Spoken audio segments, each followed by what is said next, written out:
You know, they say coming home should be the easy part. After 18 months deployed in Afghanistan, after surviving IED explosions and firefights that still wake me up screaming, I thought walking through my front door would feel like victory. But as I stood there on that September evening, my duffel bag heavy on my shoulder and my heart even heavier in my chest, I realized that some battles don't end when you leave the battlefield. My name is Marcus, and this is the story of how I learned that sometimes being a hero means destroying the person you love most. The house looked exactly the same. White picket fence, blue shutters, the rose bushes Emma had planted before I left now in full bloom. But I wasn't the same man who had kissed her goodbye at this very doorstep. The man who left was eager to serve, full of idealistic notions about duty and honor. The man returning, well, let's just say war has a way of stripping away everything you thought you knew about yourself. I could see her through the kitchen window, moving around like she always did when she was nervous, arranging and rearranging things that didn't need arranging. Emma Parker, 5'4" of pure determination, wrapped in honey-colored hair and a smile that could light up the darkest nights in Kandahar. She'd been my anchor through every terrible moment overseas. Her letters keeping me sane when everything around me went to hell. For 18 months, her love had been my religion. Her voice on those scratchy video calls had been my salvation. Now, standing outside our home, I was about to repay that devotion with the kind of betrayal that destroys souls. The front door opened before I could even reach for the handle. She must have been watching, waiting, probably for hours like she always did when she knew I was coming home from a mission. Except this time, the mission was over forever, and the man she was welcoming back was carrying secrets that would shatter her world. Marcus! The word escaped her lips like a prayer, and then she was in my arms, her familiar perfume mixing with the scent of the apple pie she'd been baking, my favorite, the one she'd promised to make the day I returned. For a moment, holding her, I almost believed I could be the man she remembered. Almost believed the last 18 months were just a nightmare I'd finally woken up from. But then I felt her ring finger against my back as she held me, the engagement ring I'd given her 3 years ago, and the weight of what I was hiding nearly brought me to my knees. "You're really here," she whispered against my chest, and I could feel her tears soaking through my uniform. "You're really home." If only she knew that the man she was crying tears of joy for had died in a small village outside Kabul 6 months ago, and what came back was something else entirely. That first night, she cooked all my favorite foods and talked about our wedding plans, the venue she'd finally booked, the dress she'd found, the guest list that had grown to over 200 people. She showed me the photo albums she'd made of our relationship, each picture a reminder of the life I was about to destroy. The man in those photos looked so young, so certain that love was enough to conquer anything. "I know you probably need time to readjust," she said, as we sat on our old couch, her head on my shoulder like 1,000 nights before. "Whatever you've been through, whatever you've seen, we'll work through it together. That's what we do, right? Face everything together?" I nodded and held her tighter, memorizing the feeling because I knew it might be the last time she'd ever want to be this close to me. She fell asleep against me around midnight, her breathing soft and even, completely trusting. I stayed awake until dawn, watching her sleep and trying to figure out how to tell the woman you love more than life itself that you're married to someone else. The next few weeks passed in a strange sort of limbo. Emma threw herself into planning our future. She'd taken a promotion at the bank while I was gone, saved enough money for a down payment on a bigger house, even picked out names for the children she was so excited to have. Every conversation felt like another nail in my coffin. Every plan she made another betrayal I was committing just by listening. The nightmares started almost immediately. Not just the usual war dreams, the explosions, the blood, the faces of people who didn't make it home. No, these were worse. Dreams where Emma found out the truth, where I watched her face crumble as I explained that Marcus Thompson, her faithful fiancé, had died in a hospital bed in Germany, holding the hand of a British nurse named Sarah Collins who'd become his wife 3 days before his injuries finally took him. Except Marcus Thompson hadn't died. He'd recovered, fallen in love with his caregiver, and made the kind of impulsive decision that only makes sense when you're high on morphine and convinced you're about to die. Sarah was pregnant when I left for my final tour. Our baby was due any day now.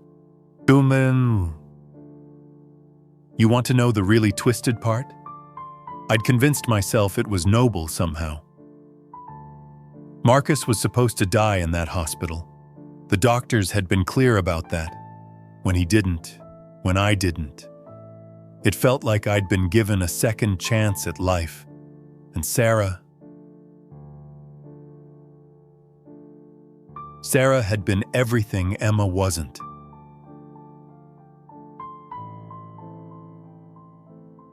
Emma was careful and planned everything. Sarah was spontaneous. Where Emma was traditional, Sarah challenged everything I thought I knew about myself. For 3 months, I'd lived as a different man. Not the small-town boy who'd grown up planning to marry his high school sweetheart, but someone who could be anything, do anything. The marriage was a fever dream of stolen moments between my medical treatments and her shifts at the hospital. We talked about moving to London after my discharge, starting fresh, where nobody knew Marcus Thompson, the war hero, or Marcus Thompson, the hometown boy. But then the final orders came through. One last tour, one final mission before my service ended. Sarah begged me not to go. She was 6 months pregnant by then, glowing with that particular radiance that pregnant women have, and she wanted us to start our life together immediately. But I couldn't abandon my unit, couldn't leave my brothers in arms for what might be their most dangerous mission yet. "Promise me you'll come back to London," she'd said the night before I left. "Promise me you'll choose us." I'd promised. God help me, I'd meant it when I said it. But then I'd returned to base, and there was Emma's latest letter waiting for me. She'd written about a dream she'd had, where we were old and gray, sitting on a porch swing, while our grandchildren played in the yard. She'd written about how she'd kept my side of the bed exactly the way I left it. How she still slept in my old college t-shirts, because they smelled like me. She'd written about love with the kind of pure, unwavering faith that I'd forgotten existed. And I realized that somewhere along the way, I'd become the kind of man who betrays everyone he claims to love. The breaking point came on a Thursday.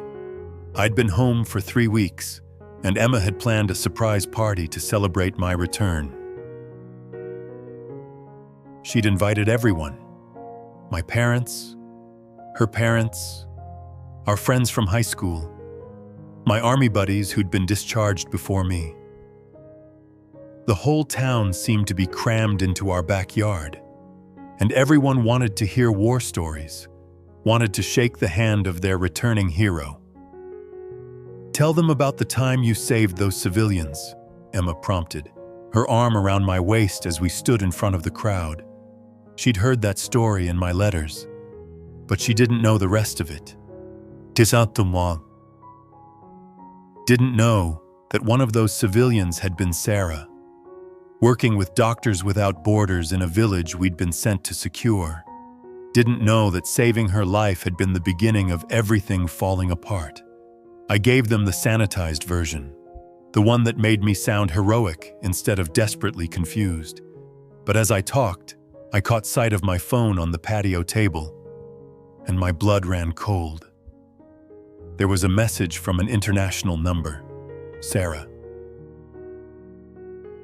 I excused myself, claiming I needed to use the bathroom, and locked myself in our bedroom.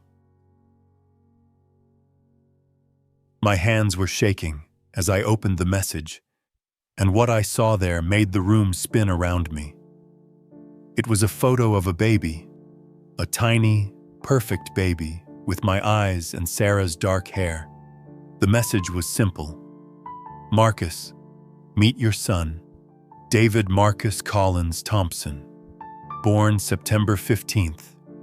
We're both healthy and missing you terribly. When are you coming home to us? All my love, Sarah. I sat on the edge of the bed, our bed, mine and Emma's, and stared at the photo of my son,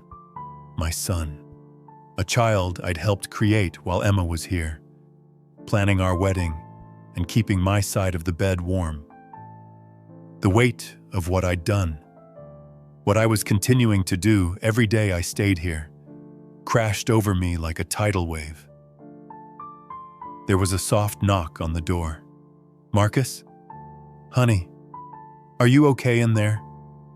Your mom is looking for you. Emma's voice, filled with concern and love, and I wanted to die right there on the spot.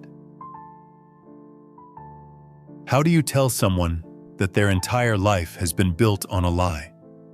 How do you explain that while they were being faithful and true, you were building a whole different life with someone else? I'll be right out, I called back, but my voice cracked on the words. Are you sure you're okay? You sound upset. I could picture her on the other side of the door, probably wearing that little worried frown she got when she thought I was having a flashback or dealing with something from the war. In a way, I was.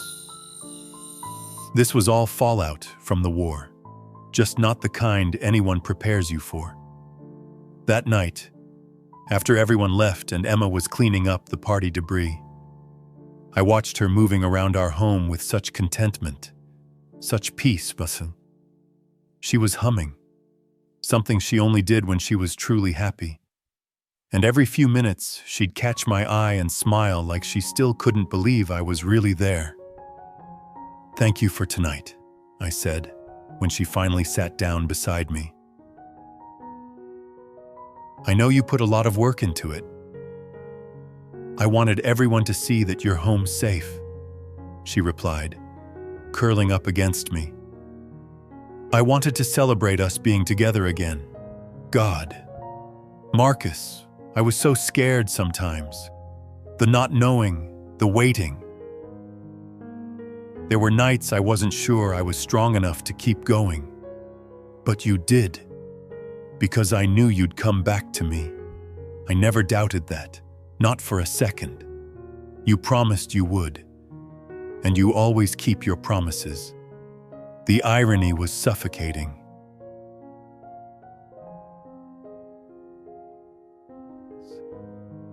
Praising my integrity while I was living the biggest lie of my life.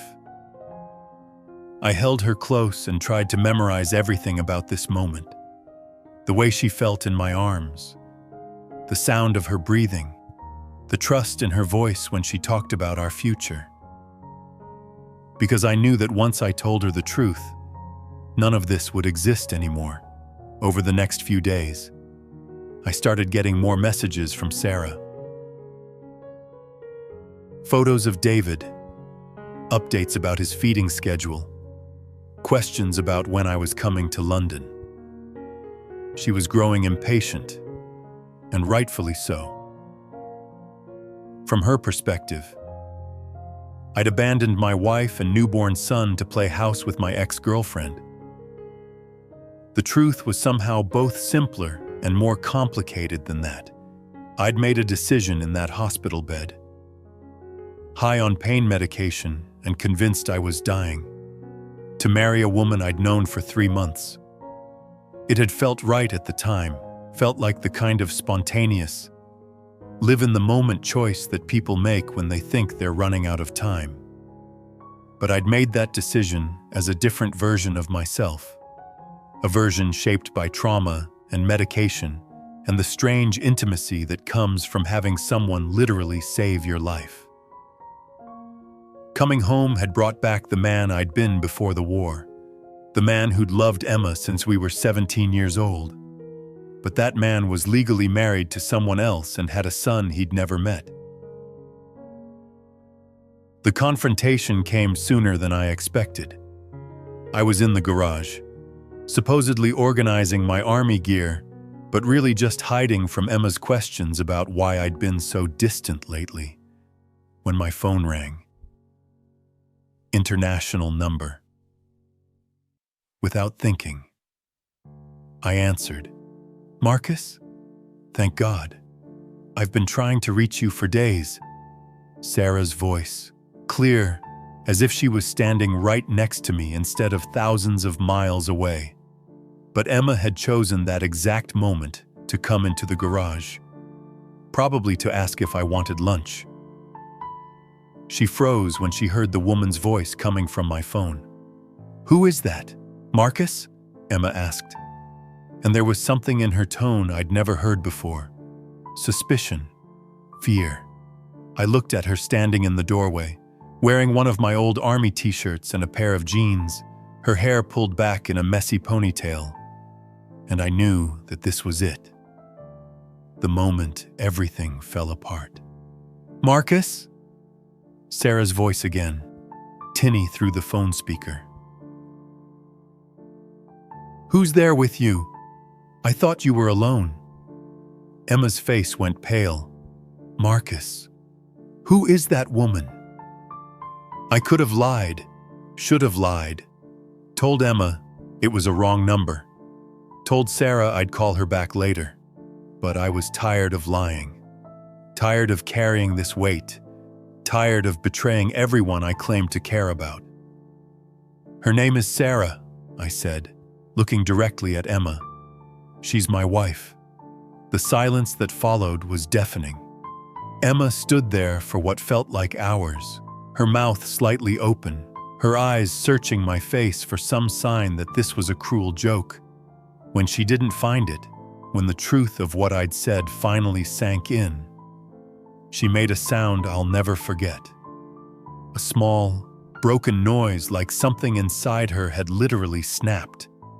"Your wife," she repeated, her voice barely a whisper. "Emma, your wife." Louder this time, and there was anger building behind the shock. "You have a wife." And through the phone, I could hear Sarah calling my name, demanding to know what was happening. But all I could focus on was Emma's face as she processed this information. I watched her put together the pieces, the distance I'd maintained since coming home, the nightmares that weren't just about combat, the way I'd been avoiding discussions about our wedding. "How long?" she asked. "Emma, let me explain. How long have you been married to her?" 7 months. She did the math quickly. "You married her while we were engaged, while I was here, planning our wedding, waiting for you to come home so we could start our life together." It wasn't a question, but I nodded anyway. Emma turned and walked back into the house. I followed her, still holding the phone. Sarah's voice growing more frantic as she tried to understand what was happening. In the kitchen. Emma stood with her back to me, her hands gripping the edge of the counter so tightly her knuckles were white. "Is there anything else?" she asked without turning around. "Any other wives I should know about? Children? Maybe?" My silence was answer enough. She spun around to face me, and the look in her eyes was worse than any explosion I'd survived overseas. "You have a child with her. Emma, do you love her?"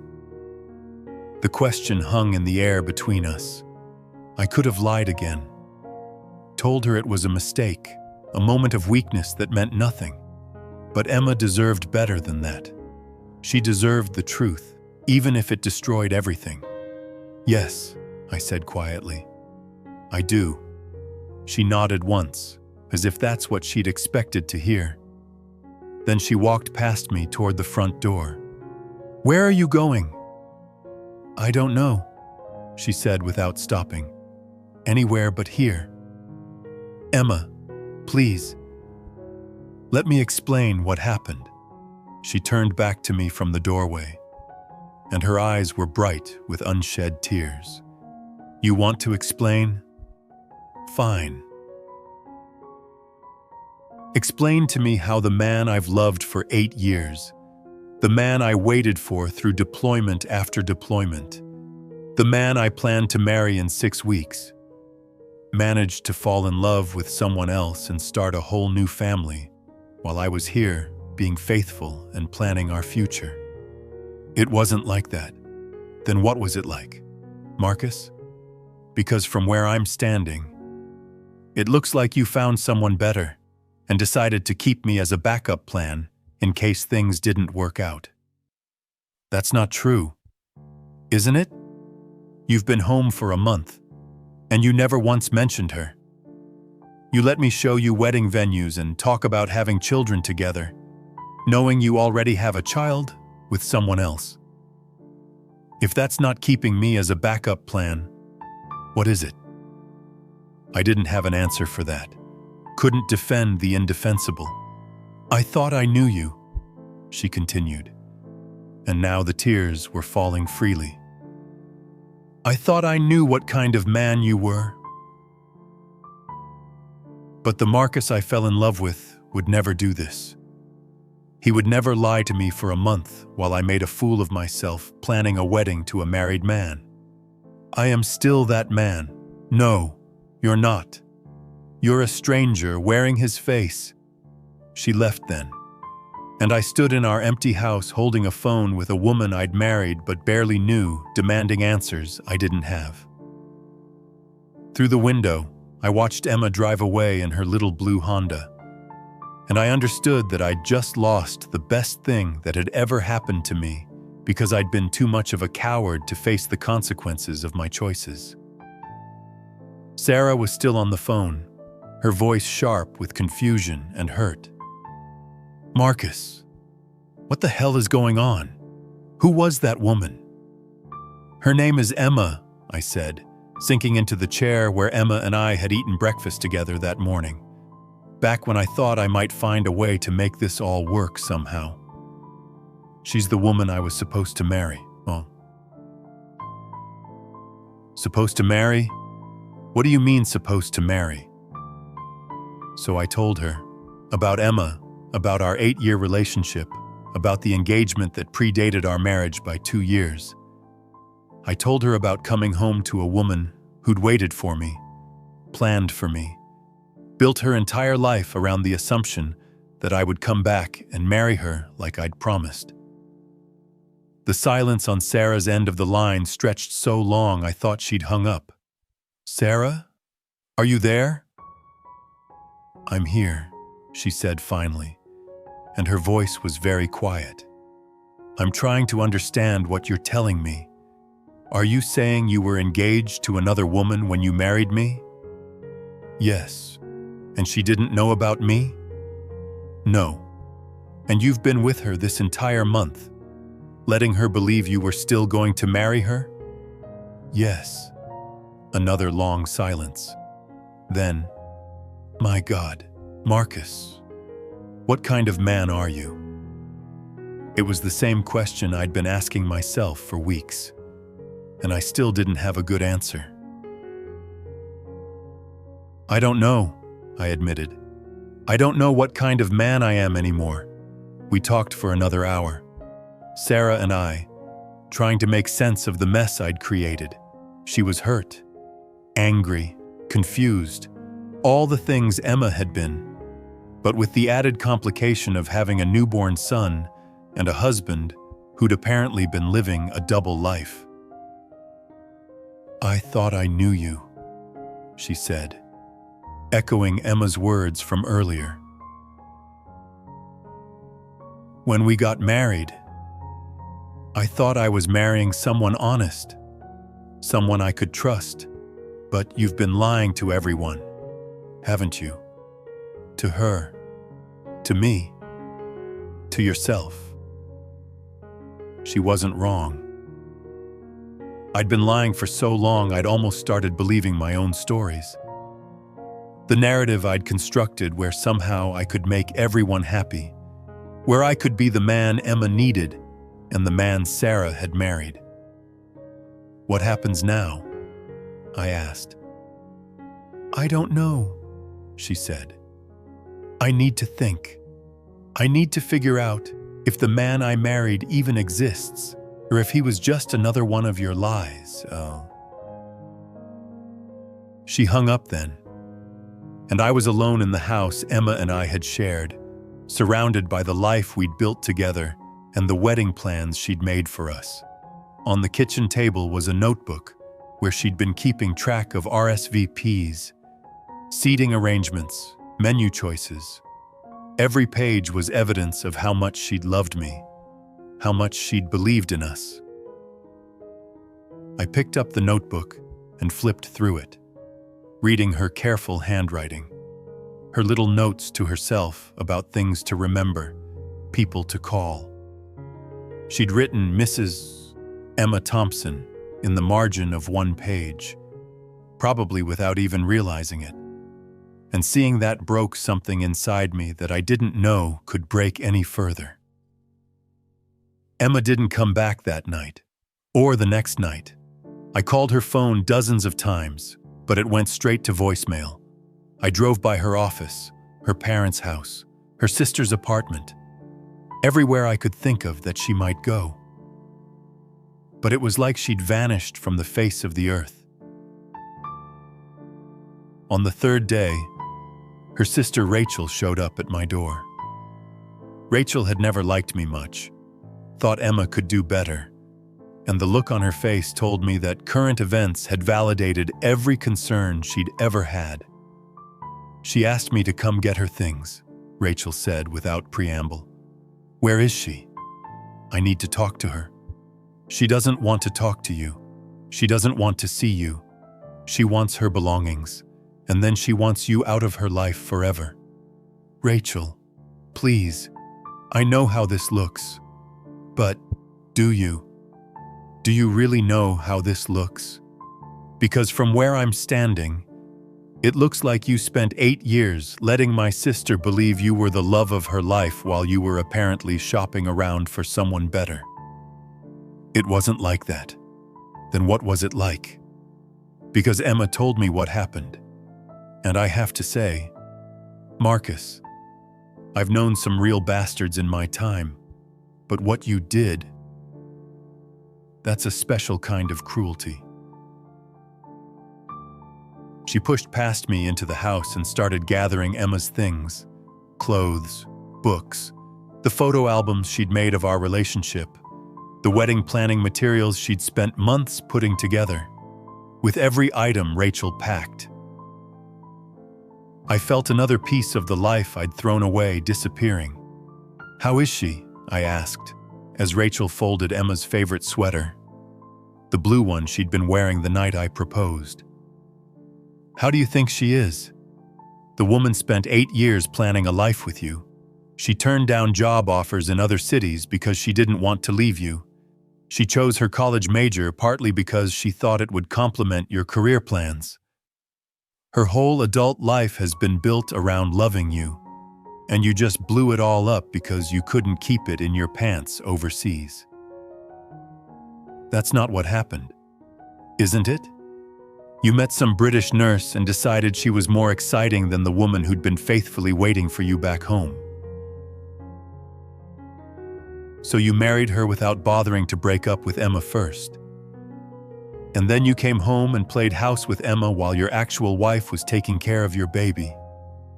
If that's not what happened, please, enlighten me. I couldn't. Because that was exactly what had happened, even if it wasn't the whole story. Even if there were complications and circumstances that made it more complex than Rachel's version.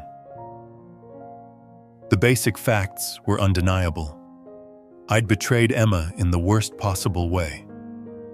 She's staying with our parents for now, Rachel said as she finished packing. She's taking some time off work, trying to figure out how to rebuild her life from scratch. Will you tell her I'm sorry? Will you tell her I never meant for any of this to happen? Rachel stopped packing and looked at me with something approaching pity. You know what the really sad part is, Marcus? I actually believe that you didn't mean for this to happen. I think you're just weak. I think you're the kind of man who makes promises he can't keep and commitments he doesn't understand. And when things get complicated, you take the easy way out. The easy way out? You could have been honest with Emma when you came home. You could have told her about your wife and your baby the first night, instead of letting her plan a wedding to a married man for a month. That would have been hard, but it would have been honest. And instead, you chose the easy way. Let her find out by accident so you didn't have to be the bad guy who broke her heart on purpose.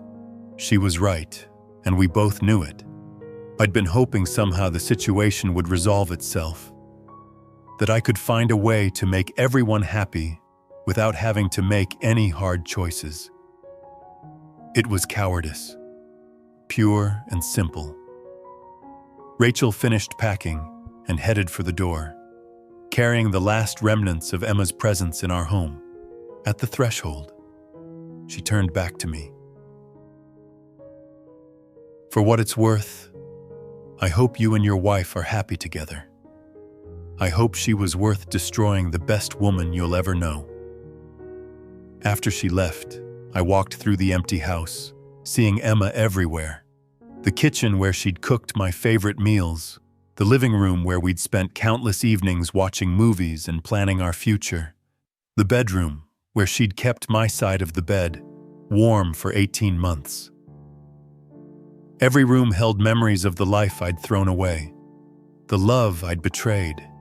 That night, I called Sarah.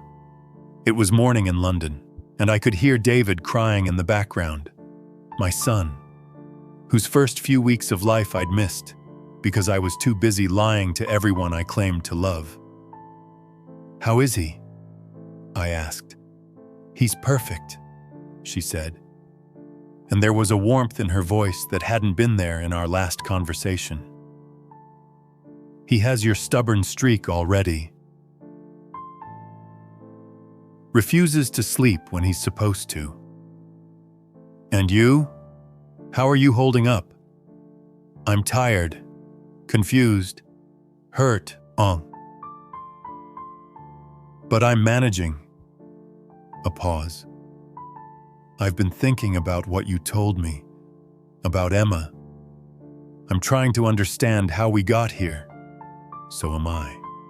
I keep going back to that night in the hospital when you proposed. You were so different then, so spontaneous, so sure of yourself. You said you wanted to live every moment like it might be your last. Remember? You said you were tired of playing it safe. I remembered. I'd been high on painkillers and convinced I was dying, and marrying Sarah had felt like the most honest thing I'd ever done. She'd saved my life, literally and figuratively, and loving her had felt like the most natural thing in the world. Maybe that's who you really are, she continued. Maybe the man who was engaged to Emma for 3 years was the version of yourself you thought you should be, not who you actually are. I don't know anymore. I don't know who I am, or what I want, or how to make any of this right. You can't make it right, Marcus. You can't undo what you've done to her, and you can't pretend it didn't happen. All you can do is decide who you want to be going forward. What if I don't know? Then you figure it out. But you figure it out honestly this time. No more lies, and no more trying to be everything to everyone. And you choose a path, and you stick to it, whatever the consequences. She was right.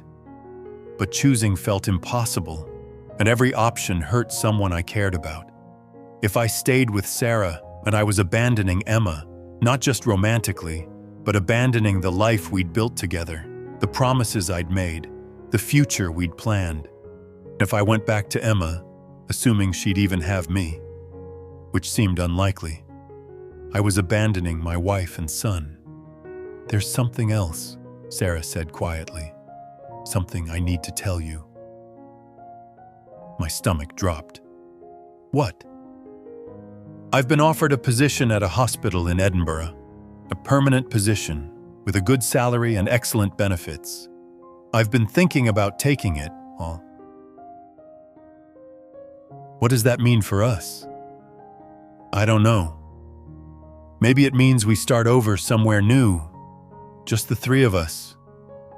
Maybe it means I raise David as a single mother, and you figure out your life without us. I haven't decided yet. The thought of losing both Emma and Sarah, of ending up alone because I'd been too selfish and confused to choose, was terrifying. But maybe that was what I deserved. Maybe the consequence of trying to have everything was ending up with nothing. We talked for a while longer, but it was clear that Sarah was as lost as I was. She'd fallen in love with a version of me that might not actually exist, and now she was trying to figure out if the real me, the one who'd lied to his fiancée for a month, was someone she could build a life with. After we hung up, I sat in the dark in my empty house and tried to imagine my future. Emma was gone, probably forever. Sarah was thinking about starting over without me. My son was growing up without his father. And I was exactly where I'd been afraid of ending up when I first made that impulsive decision to marry Sarah, alone. Having lost everything because I couldn't be honest about what I wanted. The next morning, I made a decision. I couldn't fix what I'd broken, couldn't undo the hurt I'd caused, but I could stop making it worse. I could finally start being honest, even if it was too late for honesty to matter. I drove to Emma's parents' house. I'd known John and Mary Parker since I was 17 years old. They'd treated me like a son for 8 years, included me in family holidays and celebrations, welcomed me into their lives with open arms. Facing them now, knowing how I'd betrayed their daughter, was one of the hardest things I'd ever done. John answered the door, and the look on his face told me everything I needed to know about how Emma had explained the situation. "Marcus," he said coldly. "Mr. Parker. I know Emma doesn't want to see me, but I was hoping I could talk to you and Mrs. Parker. There are things I need to say, things I need you to understand. I think you've said enough, don't you? Please, 5 minutes. That's all I'm asking for." He stared at me for a long moment, then stepped aside to let me in. "Pardon?" Mary was in the living room, and she looked like she'd been crying. When she saw me, her face crumpled. "Oh, Marcus," she said, and there was so much disappointment in her voice it was almost physical.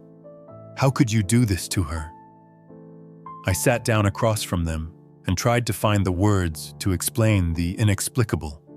I told them about the hospital, about Sarah, about the decision I'd made when I thought I was dying. I told them about coming home and not knowing how to tell Emma, about the month of lies that had made everything worse.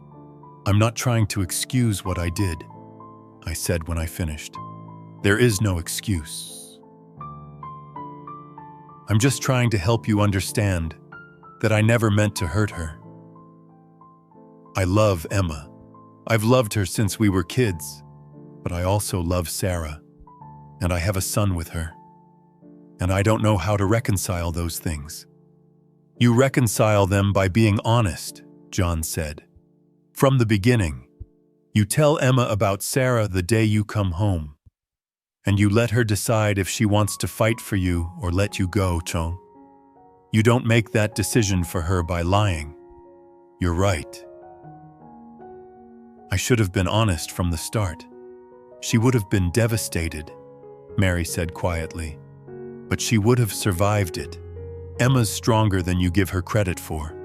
What's really destroyed her isn't that you fell in love with someone else. It's that you lied to her about it.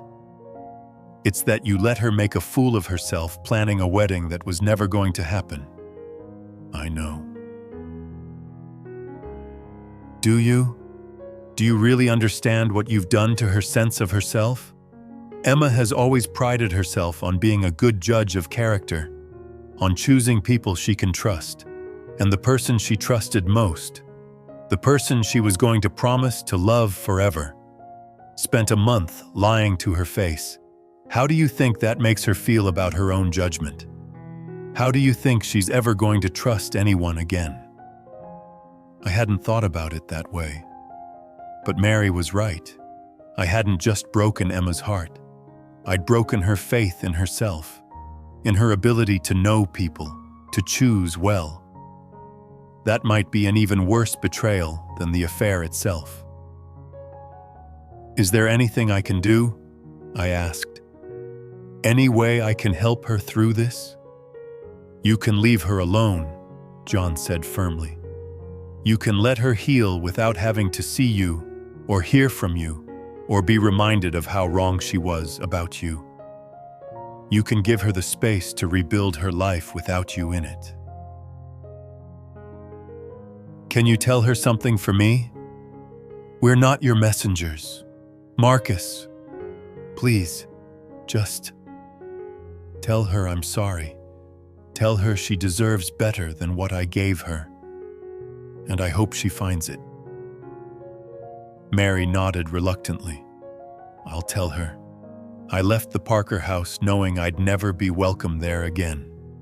Knowing that the people who'd been my second family for 8 years now saw me as the man who'd destroyed their daughter's happiness.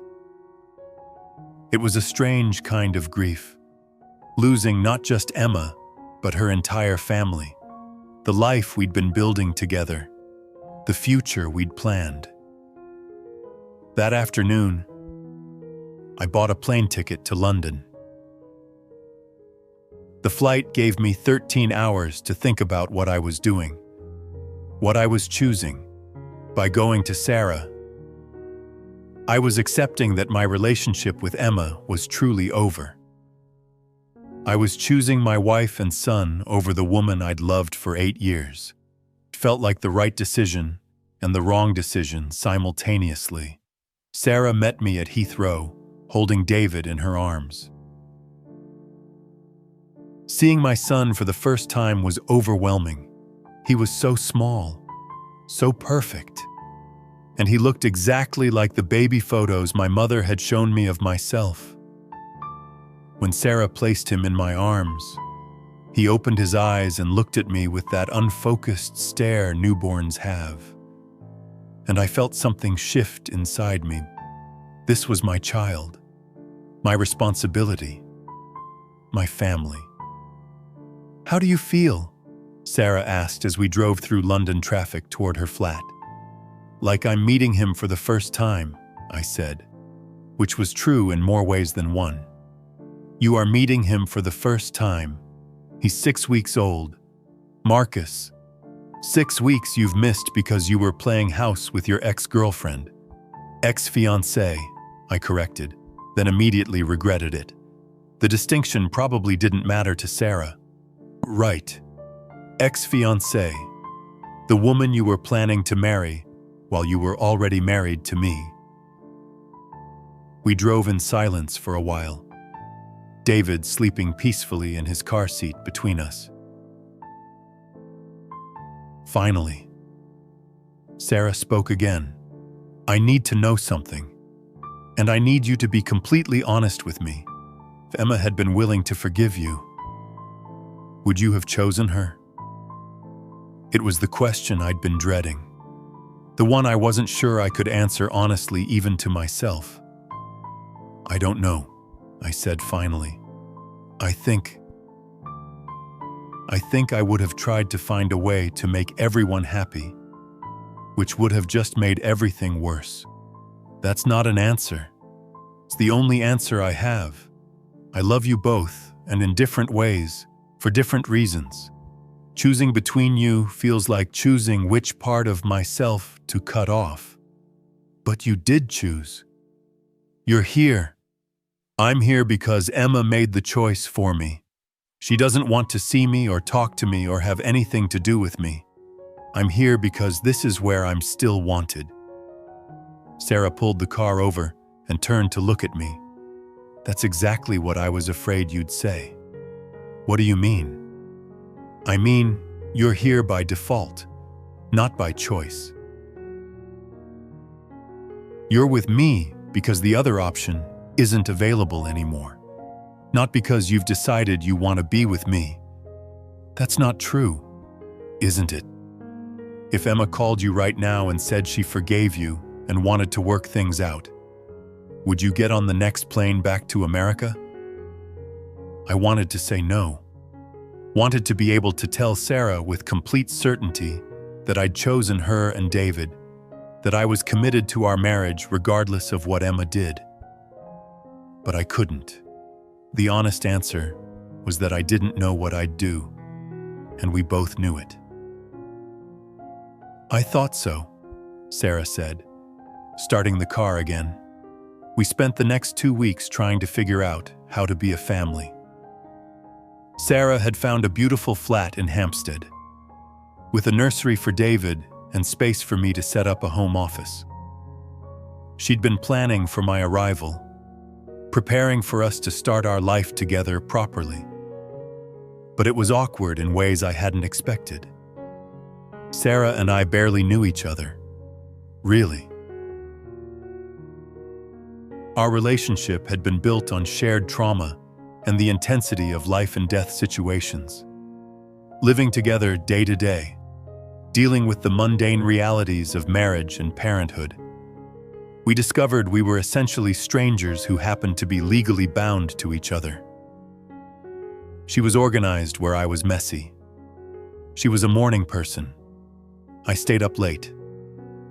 She wanted to explore London's cultural offerings. I just wanted to stay home and figure out how to be a father. Small incompatibilities that we might have worked through if we'd had a normal courtship became major sources of tension when combined with the stress of a new baby and the unresolved issues around Emma. David was the one bright spot.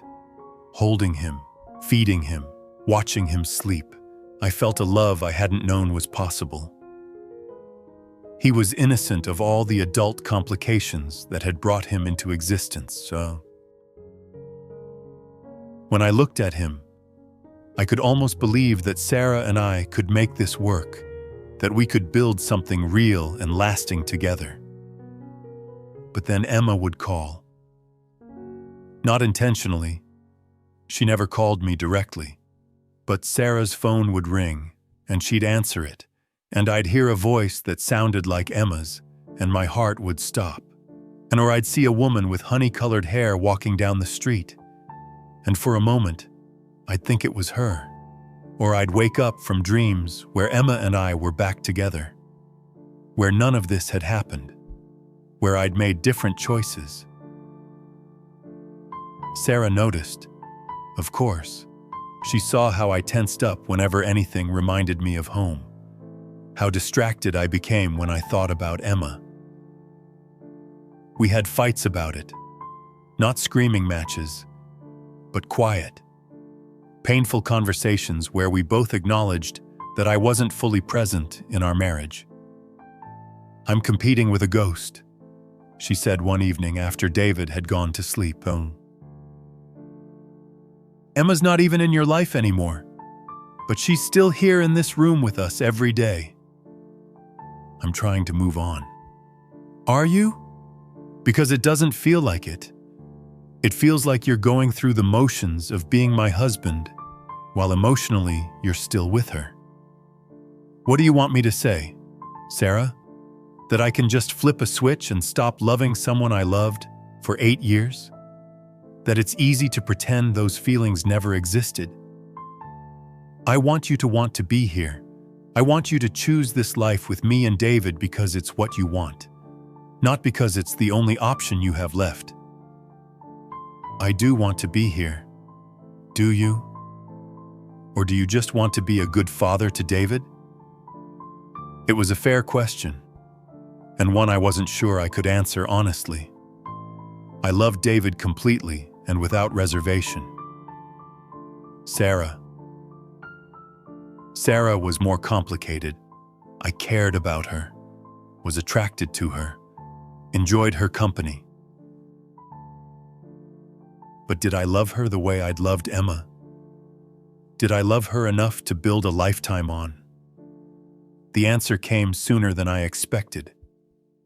3 weeks after I'd arrived in London, my phone rang at 2 in the morning. American number, Emma's number. I almost didn't answer. Sarah was asleep beside me. David was finally sleeping through the night. And I knew that whatever Emma had to say would only complicate things further. But I couldn't not answer. After everything I'd put her through, I owed her at least that much. "Hello," I whispered, stepping out onto the balcony so I wouldn't wake Sarah. "Marcus?" Emma's voice, thick with tears. "I'm sorry to call so late. I know it's the middle of the night there." "It's okay. Are you all right?" No, I'm not all right. I haven't been all right since you left." Just hearing her voice broke something open in my chest. For 3 weeks, I'd been trying to convince myself that what we'd had was in the past, that I could build a future with Sarah and David. But talking to Emma, hearing the pain in her voice, and I realized I'd been lying to myself again. "Emma, I'm so sorry. For everything. For the lies. For the hurt. For all of it. I know you are. Rachel told me what you said to her. And my parents told me you came by. I know you're sorry. Then why are you calling?"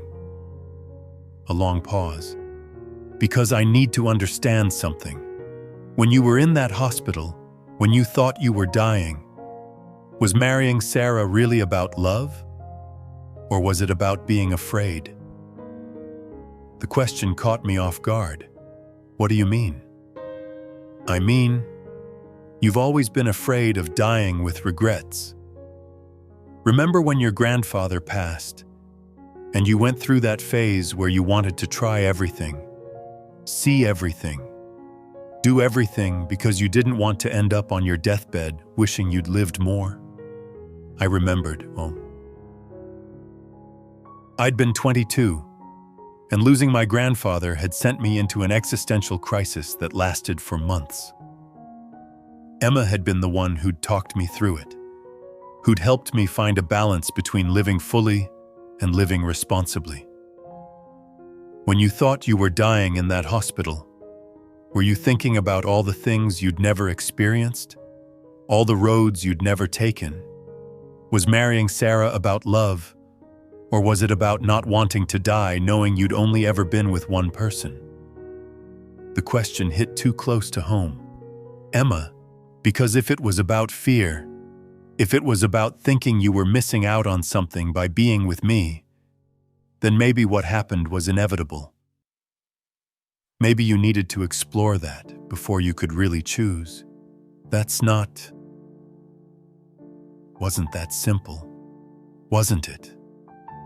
Marcus, we got together when we were 17. We've never been apart for more than a few months at a time.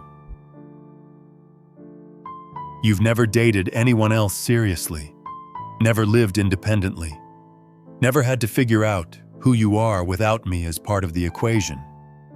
Maybe part of you needed to do that. I wanted to argue with her, to tell her she was wrong, but there was truth in what she was saying. My relationship with Sarah had felt exciting, partly because it was so different from what I'd had with Emma. It was spontaneous where we'd been careful, passionate where we'd been comfortable, unknown where we'd been predictable. I don't know, I said honestly. Maybe you're right. Maybe I needed to see what else was out there before I could appreciate what I had with you. And what did you find? When you explored that other road, what did you discover? I thought about my life in London, about Sarah and David, about the family we were trying to build together. I found that love isn't always enough. Sarah and I. We care about each other, but we don't really know each other. We're trying to build a marriage on a foundation that doesn't really exist. But you have David. Yes, I have David. And you love him. More than I thought possible. Then you have to stay, don't you? You have to try to make it work with Sarah, for his sake. It was exactly what I'd been telling myself. But hearing Emma say it made it real in a way it hadn't been before. Is that why you called? I asked. To tell me to stay with my wife? I called because I needed to hear your voice one more time, because I needed to say goodbye properly. Emma, no, let me finish. I've spent the last month hating you, and hating myself for still loving you, despite everything you did. But I realized tonight that hating you doesn't change anything. It doesn't undo the lies or take away the hurt. And it doesn't give me back the 8 years we spent together. She was crying now, and it took everything I had not to tell her I was getting on the next plane home. Those 8 years weren't a lie. Marcus, what we had was real, even if it wasn't enough to keep you faithful. And I'd rather remember the good parts than spend the rest of my life being bitter about how it ended. I don't deserve your forgiveness. This isn't about what you deserve. This is about what I need to do to move on with my life. And I need to forgive you. Not for your sake, but for mine.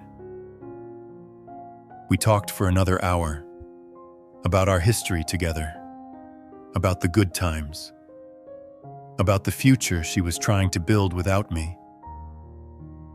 She'd been accepted to a graduate program in Seattle, starting fresh somewhere new where no one knew about us, about the wedding that never happened, about the life we'd planned together. Will you be happy? I asked as we prepared to say goodbye. I don't know, but I'll be okay. I'm stronger than I thought I was. Marcus, losing you taught me that. I love you, Emma. I need you to know that. Whatever else I've done, whatever mistakes I've made, I love you. I always have and I always will. I know, she said softly. I love you too. That's why I can let you go. After she hung up, and I stood on that balcony for a long time, looking out over London and thinking about the choices that had brought me here. I thought about Emma, starting over in Seattle, rebuilding her life from scratch because I'd been too selfish and confused to be honest with her. I thought about Sarah, sleeping inside, trusting me to be present in our marriage even though we both knew part of me was somewhere else. I thought about David, innocent and perfect, who deserved a father who was fully committed to being there for him. And I thought about myself, about the man I wanted to be versus the man I'd been, about the difference between love and commitment, between wanting something and choosing it. When I went back inside, Sarah was awake, feeding David. "How is she?" she asked without looking up. "Hurt, but healing. And how are you?" I sat down beside her on the bed and watched our son nurse, his tiny hand curled around Sarah's finger. "I'm where I need to be," I said. And for the first time since I'd arrived in London, I meant it. Sarah looked at me then, studying my face in the dim light from the bedside lamp. "That's different from where you want to be. Maybe, but sometimes those are the same thing. And if they're not, then you learn to want what you need." So it wasn't the passionate declaration of love she deserved, but it was honest. And after months of lies and half-truths and emotional confusion, honesty felt like a good place to start. Over the next few months, Sarah and I worked on building something real. We went to counseling, individually and together. We talked about our expectations, our fears, our hopes for our marriage. We learned each other's habits and preferences and pet peeves. We fought about money and parenting and whose turn it was to do the dishes. And somehow those ordinary disagreements felt more honest than the careful politeness we'd maintained before. I got a job with a security consulting firm, work that used my military experience without requiring me to deploy again. Sarah went back to work part-time at the hospital, and we figured out how to balance 2 careers and a baby. It was hard, mundane, sometimes frustrating work, the work of building a life together from scratch, and slowly, gradually, I learned to be present, not just physically, but emotionally, to choose this life, this woman, this child, not because they were my only option, but because they were my choice, to love Sarah not as a replacement for Emma, but as herself, to be David's father not out of obligation, but out of joy. It wasn't the love story I'd planned. It wasn't the simple, uncomplicated happiness I'd dreamed of when I was 17 and thought love was enough to overcome anything. But it was real in a way that felt sustainable, built on choice and commitment rather than just emotion. 6 months after that phone call with Emma, Sarah and I were married again. A real wedding this time, with friends and family, not a fevered decision made in a hospital bed. We wrote our own vows, and when I promised to choose her every day for the rest of our lives, I meant it. A year later, I got a card in the mail with a Seattle postmark. No return address, but I recognized Emma's handwriting, and inside was a photo of her at what looked like a graduation ceremony, wearing a cap and gown and smiling, really smiling, not the careful, practiced smile she'd worn in those last weeks before everything fell apart. On the back, she'd written, "Thought you should know I'm okay. I hope you are too." I showed the card to Sarah, and she studied the photo for a long time. "She looks happy," she said finally. "She does. Do you wish things had ended differently?" It was a question she asked sometimes, not out of insecurity, but out of genuine curiosity about the road not taken. My answer was always the same. I wish I'd handled things better. I wish I'd been honest from the beginning, spared her the lies and the false hope. But no, I don't wish things had ended differently. This is where I belong. And I meant it.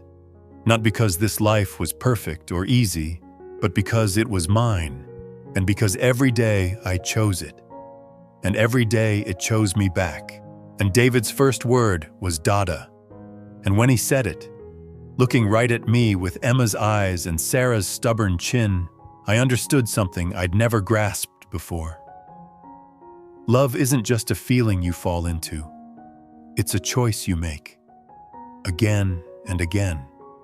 Even when it's difficult. Especially when it's difficult. Sometimes at night, when Sarah and David are sleeping, and I'm lying awake thinking about the strange turns life can take, I wonder about the man I would have been if I'd made different choices, and if I'd been honest with Emma from the beginning, if I'd chosen her over Sarah, if I'd never gotten on that plane to London. But then David makes a noise in his sleep, or Sarah reaches for me in the dark, and I remember that this is real. This is mine. This is the life I've chosen to build, not the life I'd planned or the life I'd dreamed of, but the life I'm living, day by day, choice by choice. And in the end, that turns out to be enough, more than enough. Because sometimes the hardest thing about being a hero isn't surviving the war. It's learning to live with the choices you made to get home.